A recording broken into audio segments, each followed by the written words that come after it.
Além da pandemia, o coronavírus, que afeta o mundo todo, inclusive o Brasil, vive uma outra pandemia crônica, a da obesidade, que prejudica a qualidade de vida e mata, infelizmente, milhares de pessoas todos os anos. O dia 4 de março, próxima quinta-feira, é considerado o Dia Mundial da Obesidade, data em que estudiosos do mundo todo se mobilizam pela conscientização contra a doença. Para nos trazer mais informações sobre alimentação saudável, como a alimentação pode contribuir no combate à obesidade, entre outras informações, eu converso agora com a nutricionista Tâmara Mesquita. Doutora Tâmara, boa tarde. É sempre muito bom falar de saúde aqui no Tarde News. Muito obrigada pela oportunidade.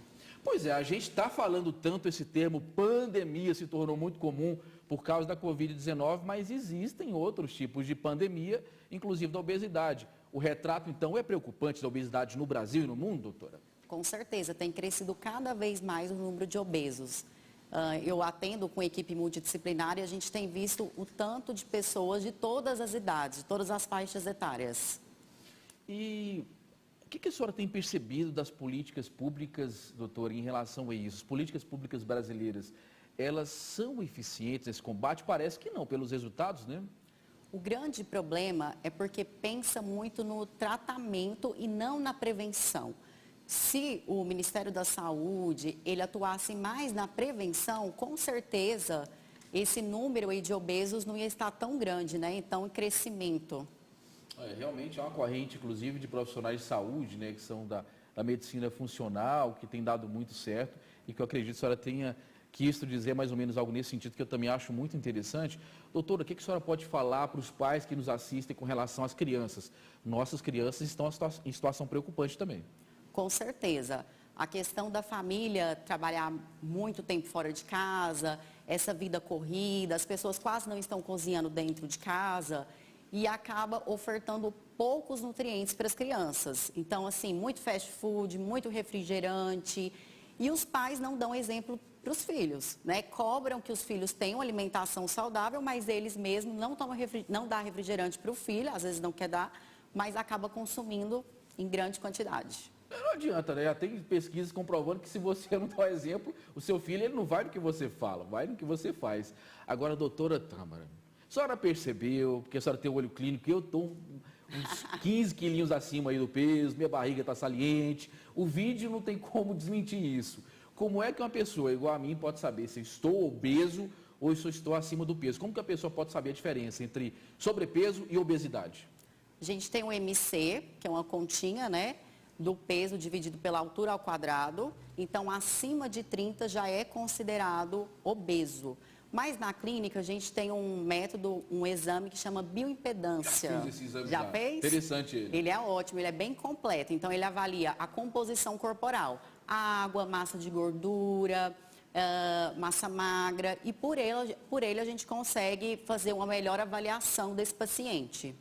Doutora Tâmara, nós não estamos falando de uma questão meramente estética, que a pessoa fica feia, fica gorda. Estamos falando muito mais do que isso, de saúde. O que o sobrepeso e especialmente a obesidade pode provocar? Eu sei que são muitas coisas, Mas o que a senhora pode destacar para a gente de malefícios? Então, a obesidade, ela aumenta o risco de doenças cardíacas, diabetes tipo 2, hipertensão. É muito grande o número de obesos que têm aí tido diabetes tipo 2. Às vezes a glicemia ela está em controle, só que muitos médicos não pedem o exame da insulina de jejum, que é o que está alto. Esse pâncreas ele está produzindo muita insulina para dar conta dessa glicose. Então a glicose ainda está, quando ele está pré-diabético, a glicose está normal, mas essa insulina está muito alta. O que a senhora pode trazer dicas para a gente aqui, doutora, sobre eu sei que assim, eu teria que ter um programa de 1 hora ou mais, mas alguns alimentos interessantes, aí no café da manhã, no almoço. Acho que o jantar é um problema também, comer demais à noite. Exato. A questão do jantar é um ponto muito importante, porque muita gente deixa o quê? O hábito de jantar. Pensa, eu vou comer só um lanchinho, Vai lá e come um pão, come uma torrada, toma um copo de leite, achando que está super saudável. Mas é muito melhor o quê? Jantar. É claro que você não vai exagerar na quantidade, evitar um pouco desse carboidrato à noite, de forma geral que a gente está falando. Então, uma salada, uma proteína, um tipo de legume seria interessante, um omelete de legumes à noite. sempre preferir comida de verdade. É o que eu sempre falo para os pacientes, comida de verdade. É descascar mais e desembalar menos.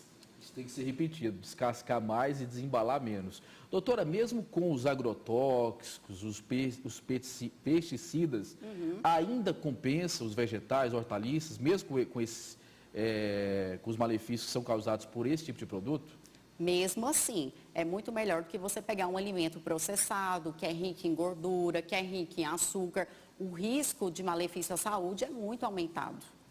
Isso quer dizer, doutora Tâmara, que se as pessoas tivessem hábitos de vida saudáveis e não estivessem tão obesas, esse tanto de gente tendo infarto fulminante, acidente vascular cerebral, poderia ser menor? Com certeza, né? Se a gente pensar mais na prevenção, a alimentação é o maior remédio, né? Já os pensadores antigos já diziam isso. Então, se você tem um tripé saudável, que a gente fala muito lá na clínica, em equilíbrio, que é a alimentação saudável, atividade física e o sono, que é ele que faz todo o processo reparador de hormônios, você vai ficar bem, você vai prevenir muitas doenças.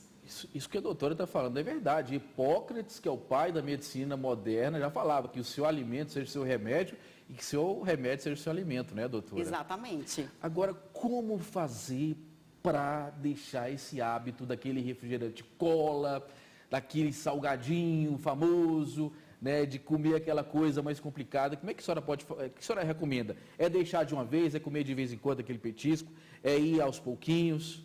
Vai depender muito da pessoa. Se ela consegue ser radical, já tira logo de uma vez. Mas se não, vai diminuindo a quantidade. Se bebe, por exemplo, 2 copos por dia de refrigerante, diminui para 1, depois diminui para meio. E assim vai fazendo a mudança de hábitos. O mais interessante é pensar também na inclusão, não pensar só na exclusão, porque às vezes a palavra não pode, o ser humano tem um grande problema com isso, né? Então, quando a gente pensa em incluir novos alimentos, ele consegue se adaptar melhor. Então, incluir mais chás, incluir mais água, se tem deficiência no consumo de vegetais, incluir um tipo de legume por dia diferente, um tipo de fruta por dia. Pois é, o Tarde News, então, abordando a saúde, próxima quinta-feira, considerado o Dia Mundial da Obesidade. Se você tem amor à sua vida, à sua família, tome muito cuidado com isso. Eu conversei com a nutricionista Tâmara Mesquita, trouxe importantes informações. Doutora, prazer enorme estar contigo pela primeira vez aqui no Tarde News, já esteve conosco na Rede Fonte, primeira de muitas vezes. Muito obrigada pela presença.